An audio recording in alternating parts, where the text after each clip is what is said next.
Judicial dream YouTube channel पर सभी aspirants का स्वागत है।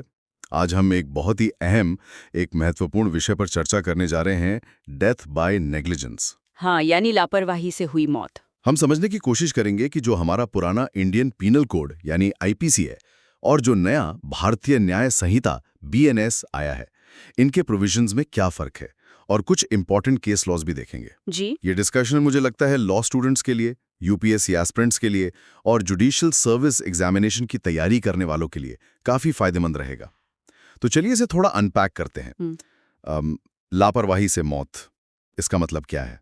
मतलब जब किसी की जान चली जाए किसी के रैश या नेग्लिजेंट एक्ट की वजह से। हाँ बिल्कुल। और इसमें अहम बात यह है कि मारने का इरादा मतलब इंटेंशन नहीं होता। या ये ज्ञान भी नहीं होता कि हाँ, इस एक्ट से मौत हो ही सकती है, जैसे कल्पेबल होमिसाइड या मर्डर में होता है। सही, वो एलिमेंट यहाँ मिसिंग है। ये बेसिकली लापरवाही का मामला है। तो पहले बात करते हैं आईपीसी की, सेक्शन 304A। ये क्या कहता था? देखिए, सेक्शन 304A कहता था कि अगर कोई व्यक्ति किसी रैश या नेग्लिजेंट एक्ट से मतलब उतावलेपन या लापरवाही भरे काम से किसी की मौत का कारण बनता है और वो एक्ट कल्पेबल होमिसाइड नहीं है, तो सजा हो सकती है 2 साल तक की कैद या जुर्माना या फिर दोनों। अच्छा, 2 साल। और इसमें ये रैश और नेग्लिजेंट का फर्क समझना भी जरूरी है ना? हाँ बिल्कुल। रैशनेस मतलब आप जानते भी जोखिम ले रहे हैं, जैसे बहुत तेज गाड़ी चलाना भीड़ वाली जगह पर। आपको पता है कि ये खतरनाक है। और नेग्लिजेंस है जहां आपको सावधानी बरतनी चाहिए थी, आपकी ड्यूटी थी, पर आपने वो नहीं बरती। जैसे कोई डॉक्टर जरूरी सावधानी ना बरते ऑपरेशन में। ठीक है। तो अगर किसी पर ये सेक्शन लगाना है 304A, तो कोर्ट में क्या साबित करना जरूरी होता है? मोटी मोटी 4 चीजें हैं। पहला, कि किसी इंसान की मौत हुई हो। ये तो खैर बेसिक है। हाँ। दूसरा, कि उस मौत का कारण अभियुक्त का कोई रैश या नेग्लिजेंट एक्ट हो। ओके।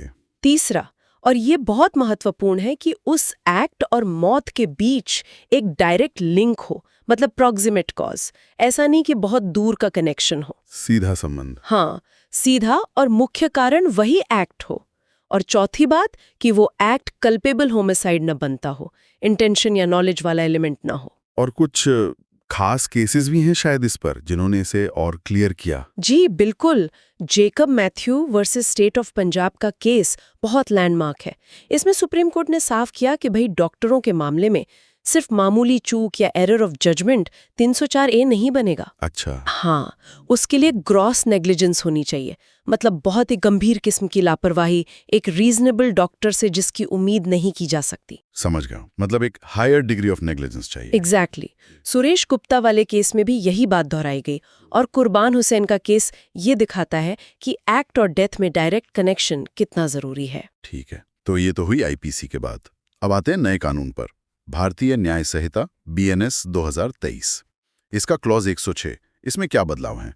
देखिए, बीएनएस का क्लॉज 106 इस अपराध को थोड़ा और विस्तार देता है और सजा भी बढ़ाता है कुछ मामलों में। कैसे? क्लॉज 106(1) जो है वो सामान्य लापरवाही से मौत की बात करता है, और यहाँ सजा आईपीसी के 2 साल से बढ़ाकर 5 साल तक कर दी गई है। साथ में जुर्माना तो है ही। ओह, 2 साल से सीधा 5 साल, ये तो काफी बड़ा जंप है। हाँ, ये दिखाता है कि शायद लेजिस्लेचर अब इस तरह की लापरवाही को ज्यादा गंभीरता से ले रहा है। और इसमें डॉक्टर वाला पॉइंट भी है। जी हाँ, क्लॉज 106(1) में ही एक प्रोविजो है, एक परंतुक है। वो कहता है कि अगर मौत किसी रजिस्टर्ड मेडिकल प्रैक्टिशनर द्वारा किसी मेडिकल प्रोसीजर के दौरान हुई लापरवाही से होती है, तो उनके लिए सजा 2 साल तक की कैद और जुर्माना होगी। अच्छा, तो उनके लिए 2 साल ही रखा है? हाँ, ये एक तरह से जेकब मैथ्यू वाले सिद्धांत को ही कानूनी शक्ल देता है, ताकि डॉक्टरों में एक बैलेंस बना रहे, मामूली गलती पर डर न हो, पर गंभीर लापरवाही पर एक्शन हो। ये बात तो ठीक है। अब आते हैं उस चीज पर जिसकी सबसे ज्यादा चर्चा हुई, क्लॉज 1062, ये हिट एंड रन वाला मामला। ये क्या है? हाँ, ये बहुत बड़ा बदलाव है।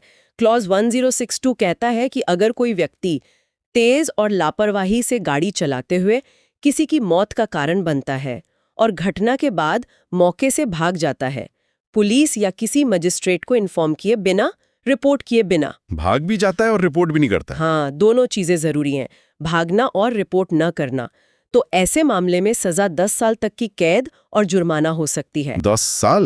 ये तो बहुत सख्त है। बिल्कुल, और इसका मकसद शायद यही है कि जो लोग एक्सीडेंट करके भाग जाते हैं उनको रोका जाए। जैसा आपने शुरू में कहा था, कई रिपोर्ट्स बताती हैं कि बहुत सारे फेटल एक्सीडेंट्स में गाड़ी का पता ही नहीं चलता। हाँ, दिल्ली रोड क्रैश रिपोर्ट 2021 का जिक्र था कि 46% फेटल एक्सीडेंट्स में वाहन अज्ञात रहता है।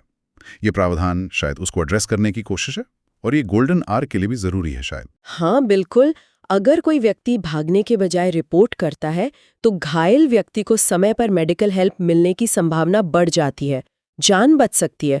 तो ये उस एंगल से भी महत्वपूर्ण है। तो अगर हम संक्षिप्त में देखें, आईपीसी और बीएनएस में मुख्य अंतर क्या क्या हुए इस मामले में? ठीक है, समराइज करते हैं। पहला, जनरल नेग्लिजेंस से डेथ की सजा आईपीसी में 2 साल थी, बीएनएस में 5 साल तक हो गई। ओके। दूसरा, मेडिकल नेग्लिजेंस के लिए बीएनएस में स्पेसिफिक 2 साल का प्रोविजन आ गया। तीसरा, जो सबसे बड़ा चेंज है, हिट एंड रन मतलब लापरवाही से मौत करना, फिर भागना और रिपोर्ट न करना, इसके लिए बीएनएस में 10 साल तक की नई और कड़ी सजा है। और चौथा, प्रोसीजरल लेवल पर भी कुछ बदलाव है। वारंट के गिरफ्तार कर सकती है, और ये पार्टली नॉन बेलेबल भी है, जबकि आईपीसी में ये नॉन कॉग्निजेबल और बेलेबल था। अच्छा, तो पुलिस अब सीधे एक्शन ले सकती है। जी, तो कुल मिलाकर बीएनएस ज्यादा सख्त लगता है, और आज की जरूरतों, खासकर रोड सेफ्टी को देखते हुए ज्यादा कॉन्टेक्सचुअल अप्रोच लेता दिख रहा है। हाँ, और ये कहीं ना कहीं संविधान के आर्टिकल 21 यानी राइट टू लाइफ को भी मजबूती देता है ना, कि किसी की लापरवाही से किसी की जान न जाए। बिल्कुल सही कहा आपने। जीवन का अधिकार सबसे मौलिक है और कानून का काम है उसे प्रोटेक्ट करना। बीएनएस उस दिशा में कदम लगता है। तो ये था हमारा विश्लेषण डेथ बाय नेग्लिजेंस पर। आईपीसी और बीएनएस के प्रावधानों के संदर्भ में हमने देखा कि कैसे बीएनएस सजाओं को बढ़ाकर हिट एंड रन जैसे विशिष्ट मामलों को एड्रेस करके और मेडिकल प्रोफेशनल्स के लिए स्पष्टता न कर इस कानून को अपडेट करने की कोशिश कर रहा है। इस विषय पर अगर आप संभावित प्रश्नों के मॉडल उत्तर देखना चाहते हैं तो आप हमारे पेड टेलीग्राम चैनल को ज्वाइन कर सकते हैं। उसका लिंक आपको इस वीडियो के डिस्क्रिप्शन में मिल जाएगा। और हाँ, जुडिशियल ड्रीम यूट्यूब चैनल को ऐसे ही और लीगल एनालिसिस और डिस्कशंस के लिए जरूर सब्सक्राइब करें। और अगर ये वीडियो पसंद आया हो तो इसे लाइक और शेयर करना न भूलें। धन्यवाद। अब जाने से पहले एक सवाल सोचने के लिए छोड़ जाते हैं। क्या सिर्फ सजा बढ़ा देना ही काफी है लापरवाही रोकने के लिए, या हमें जागरूकता, बेहतर इंफ्रास्ट्रक्चर और सिस्टम सुधार पर भी उतना ही ध्यान देना होगा? खैर, इस पर सोचिएगा जरूर।